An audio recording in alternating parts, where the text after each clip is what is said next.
Hi, welcome to Geekology. I'm David Spear. And I'm Sven Harwick. And we're standing in England's largest cinema, that's Vue, over at Star City. And we have with us a special guest. Tom, you're a technical consultant and you're going to talk us through the digital projectors. So, not a lot of people know the difference between the old 35mm film projectors and the new state-of-the-art ones. So, where would you like to start us through? Well, basically now, most cinemas are digital. A couple of years ago. As you see before us here, we have the Sony 4K digital cinema projector. It's referred to as a 4K projector because that's the resolution or the output the image is capable of. You know, the standard high definition telly, it's 2.1 megapixels. Most films with 2K resolution are slightly higher than the HD resolution, 2.2 megapixels. The advantage of the Sony 4K projector is that it can output at 8.8 megapixels, so the resolution on screen is far superior to what you get at home. Yeah, there are a couple of different kinds of, well, I say a couple, there's a few different kinds of digital projectors. There's 2 and 4Ks. Are all the ones at this particular cinema the 4K ones? All the ones in this cinema are 4K variety. A lot of films at the moment are still 2K. The industry is moving towards 4K more that cinemas invest in this type of technology.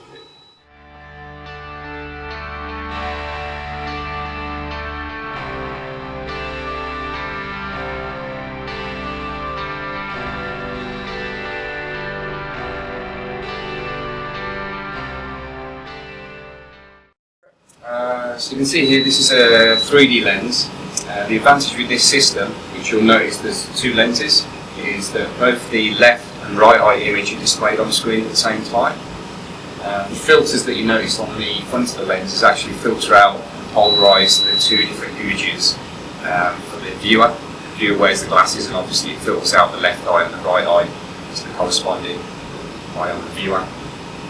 There's no triple flash with this system, so it's a lot more advantageous. The only drawback when you are watching a 3D movie is it will not be in the 4K resolution, since the image is actually split on the chip. There's actually 2 images formed on the chip. Technology is moving that way. We will see 4K 3D films being produced. It's also at the moment quite expensive to produce them in 4K.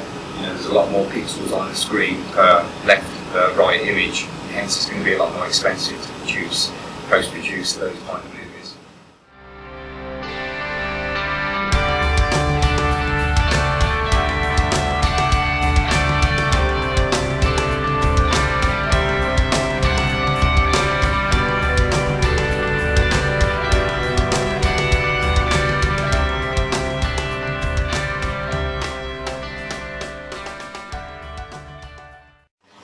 So Tom, how do you operate the projector and fit a film on it? It's not as complicated as you think. Basically each projector's got its own little console with a menu system. On here I can access all the content that's stored locally on the projector. I can also run a show if I want to. I can manually control the projector, put the lamp on, I can bring the lights up in the auditorium, I can control the sound levels from here. So it's quite user friendly. Excellent.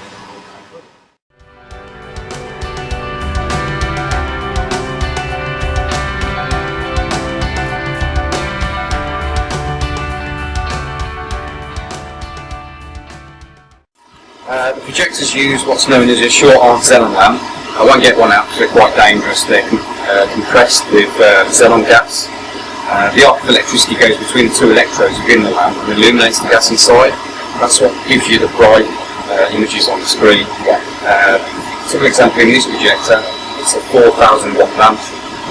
So if you think your light bulb at home is 60 watts, 40 watts, 4,000 watts of power going through that one. Wow. So Tom, I've noticed that they've got USB and RS232 of all things still on. Okay. Well, the RS232 is used for like the engineer to plug his laptop in. You can access various settings like keystoning and adjusting the masking of the image, total control of the colours and whatnot.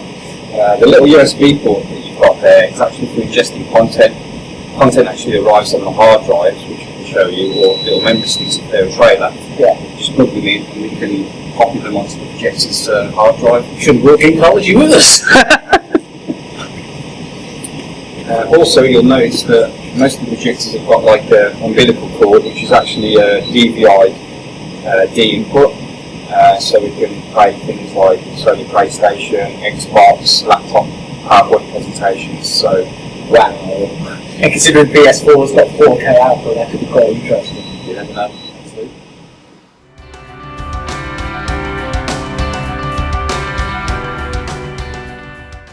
Right now, as you won't know, I used to work in cinemas, many moons ago, and I just remember the boxes of the films and unpacking reels, handing it to projection and then watching them splice it together. I mean, how long did it used to take to splice? I mean, it was 6 to 8 reels for an average film. How long did that take to splice together? Taking your time, doing it properly, about an hour. Yeah. And obviously moving was then a nightmare. So how did the films arrive now? Films arrive digitally on either hard drive, which I have one here, or via satellite link, downloaded onto our system.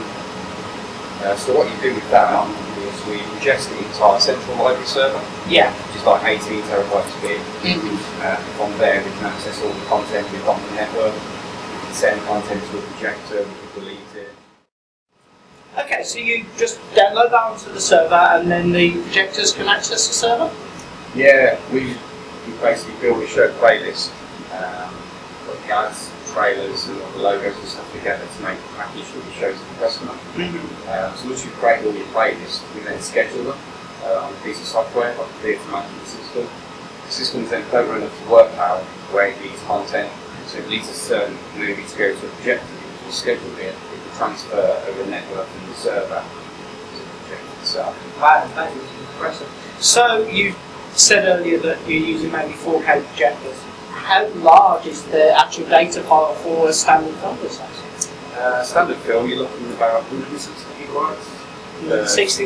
Yeah, for 3D or 4K, you're looking for about 300 to 400 gigabytes.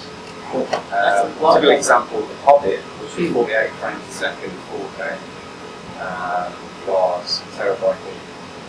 And how long would it take for a film to be uploaded onto the projector? The network's quite fast, so to ingest into our library server about half an hour to 40 minutes, then transfer over to the network to the projector, looking about the same time. Impressive stuff. So this is a typical piece of software that you use to interface with your network, your projectors and your library. So once we've downloaded all the content onto the server, we've actually got it on our theatre management system here, we can build a show playlist, put things together like adverts, trailers and the actual feature film, and all the little cues that do the lights, the turn the lamp on and do the sound, all the things that you see happening in the auditorium when you actually watch a film. So once we've built a show playlist, we usually build one for every film that we've got in the cinema. We then schedule it. So we actually put our film times on a scheduler. The system looks at the schedule and then starts to transfer out content to each projector as required. So each of these blocks is basically one of the playlists you created? Yeah, you've got the screens down on the left hand side and the time going across on the right. And each one of these blocks here will show playlist. It looks just like a video or audio editor going across, so yeah, that's a lot of sense. That bit, in a way, is that's your timeline. That's all you're building blocks to show. You've got your pre-show slides, your trailers, right up to your feature. Excellent. Nice and user-friendly. Okay, with everything being digital, one thing that does spring to mind, does this increase your worries as far as piracy is concerned? Not really, no. In terms of the actual content, it's all 28-bit encrypted. The distributor sends us a little key, digital key to enable us to play the films on a certain date range. Oh, right. So even though we've got we might have the content in, we won't actually be able to play it to the date specified by the distributor. Oh, right, so it's all licensed just like a download would be, say, from PlayStation or something like that. Exactly, yeah. If anyone tries to tamper with a projector, it deletes all the content. Most cinemas now use CCTV in the screens and anti-piracy reporting measures. So if there's anyone out there that's thinking about pirating the film, all I say to them is just not worth it, and go to prison. Right, Well, thank you very much for that explanation of how the new digital projectors work, and for letting us come and film here at Star City, our favourite cinema. Coming up next will be a review of the new RoboCop film, so stay tuned. Thank you.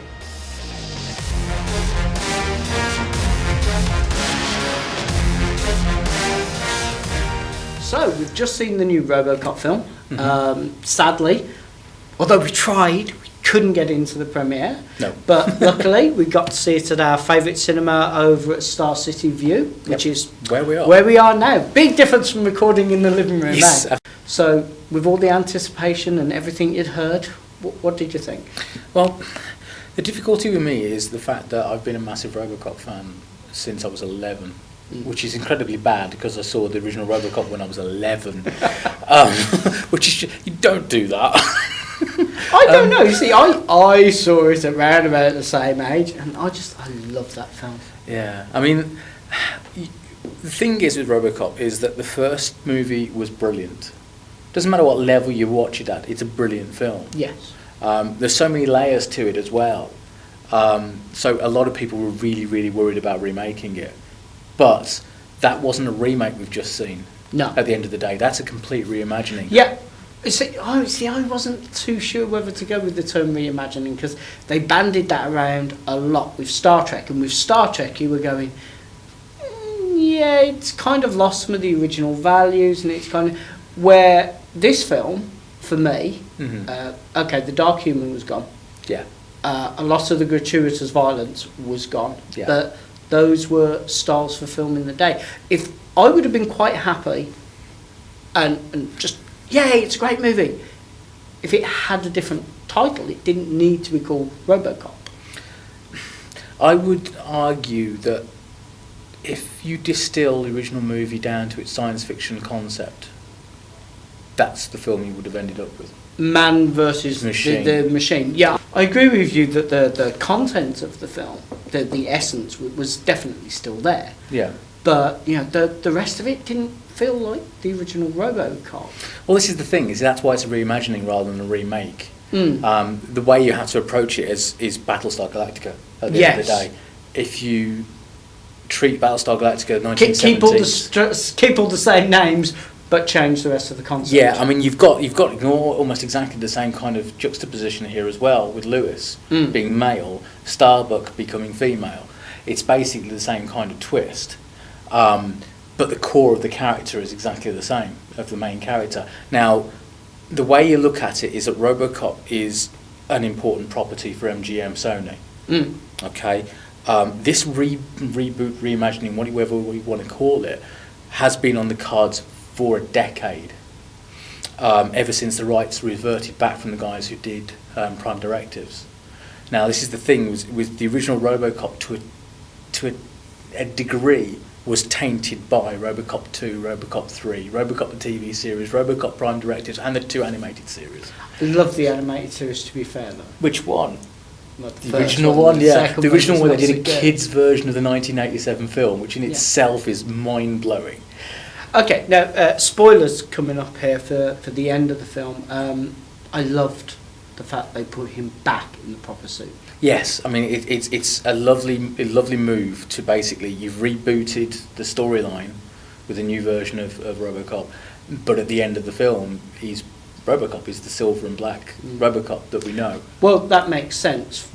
We won't ruin the end of the film because who wants to do that? But the battle, man versus the machine, the programming versus the organics. Yeah, it really left it in just the perfect place for a sequel. Oh yes, absolutely, and that's got to be by design. Yeah, I mean, I would quite happily go and see the next one with no hesitation for it. With all respect, regardless of what you think about this RoboCop as a new start, let's face it, RoboCop 2 from this reboot and RoboCop 3 from this reboot have got to be dire to be worse than the RoboCop 2 and 3 we originally had. Well, yeah, but again, see, it was one of those things. They came up with a really great concept, and it did really well. Yeah. And they just wanted to carry on off the back of it, and unfortunately, the follow-on films from that weren't strong enough to carry on with the concept. What I did find interesting with this film, though, is that it's a 12A, That's not the certificate I would have given it. I was surprised considering that, but I didn't. There was nothing in there that would bother me about that age range. Really, I've seen far worse. I mean, I disagree, to be honest, because there's the two scenes where we see Murphy stripped down. The organics. That would freak any child out. I think that would freak certain 15-year-olds I don't know. I think they'd really like that because it was well done. And let's face it, that concept has been done in a number of video games. And although I will admit, very rarely on television do you see it, we have seen it before. Yeah. I mean, I'm not taking anything away from the film because they did incredibly well. Yeah. And it really worked for the storyline. But it's not new. No. It's certainly been. Funnily enough, what amused me was, again, spoilers, when they showed his brain and they had the plate. Yeah. I was watching Farscape last night and it was the end of season 2, beginning of season 3, where Crichton is in the chair and they're operating on his brain. That was a PG. Yes. With the plate. And funnily enough, I looked at the effect and gone, I know they've been done two totally different ways, but it did just amuse me. I was like, I saw that effect last night. But it was well done, and that's something I will give the film. I love the special effects. They really complemented it, but they weren't too strong. Kind of didn't like what they did to the Ed 209s. They really lost the humour of the big. Mind you, they did make some pretty big errors, considering. Well, yeah, they did, to be fair. But on the other hand, you see, that was one of the things. Loyal as a puppy. Where was the loyal as a puppy? To be fair, that was from RoboCop 3. You have to wait another 2 films. I know. So, how did you feel about the level of violence in the film? Well, it was one of those things. At the beginning, it was all action. You could see where they were going with it. Yeah. I felt that it was dealt with tastefully, considering the subject matter is one that is a bit touchy in America. Not so much for us, but in America, I can imagine a few people being a little concerned about that. And the choice of using Tehran was slightly... It was an interesting choice. Interesting choice. But I'm sure they had a whole team full of lawyers. Yeah, just making sure. I mean, the one thing I would say is that I don't think the violence was particularly toned down. It's just that you didn't see the end result of the violence quite so much. As you did in the original film. I mean, you didn't see bullet wounds opening up. There weren't enough blood squibs. There just weren't enough blood squibs. So, for instance, right at the beginning, you had Ed 209 laying into someone. Yeah. And you just basically saw it from a distance. You But knew that's what was I happening. meant. It was dealt with quite well. Yeah, you knew what was happening, and you can imagine what was happening, but it wasn't in your face. You see, but isn't that the art of good storytelling, leaving so much to your imagination? Exactly, and I think that's the big difference between the mid to late 80s filmmaking and what we've got now. And perhaps that's a lot to do with the way the story has evolved since 1987, because we've got so much social media. You've got the information age. Could Alex Murphy have been kept as a secret as RoboCop? Probably not these days. In 87, with the way things were then, yes, it would be a case of projecting that forward. He could be kept as a company secret. That just wouldn't be viable these days. Very true. Okay, so we've brought Tom back in because he was good enough to come and watch the film with us, and I have to say you sat through us talking through most of the film quite well. I hope he didn't... Him. No, it's always me. I always get the blame. Well, I'd give the film a good solid 8 out of 10. How about you? I'd agree with you, absolutely. Tom? I'm not the biggest RoboCop fan in the world, but yeah, definitely 8 out of 10. Excellent. Well, I very much doubt that we've said anything here that would encourage or discourage anybody from seeing the film. I'm buying it on Blu-ray. Well, yeah, aren't we all? Steelbook. And it'll be black with a big red line. So all that's left for me to do is thank Vue Cinemas at Star City for letting us come and record here today and see the projection booth. And thank you, Tom, for explaining to us how the new projectors work. But we would really like to hear your opinions. Feel free to drop us a note down below. You can subscribe to us here on YouTube. You can follow us on both Facebook and Twitter. Is there anything else? Don't forget to check out the new website if you haven't already. Okay, and of course we have our new show format. We'd like to thank you for watching and have a good night. Good night. Bye.